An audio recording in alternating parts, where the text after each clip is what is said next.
अभ्यास झाला ना? ऐक ना, कचरा किती झाला आपल्या घरी? झाडून बिडून काय काढायचं असते का नाही? काढतो ना मग, मी कामात आहे जरा. आता घरी आल्यानंतर किती मस्त वाटायला पाहिजे असं फ्रेश फ्रेश. आत्ता लगेच झाडून काढायला पाहिजे बरं का. क्लीन पाहिजे मला एकदम.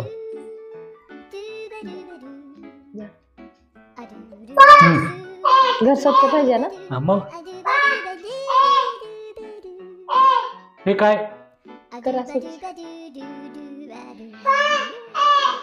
पटकन क्लीन पाहिजे.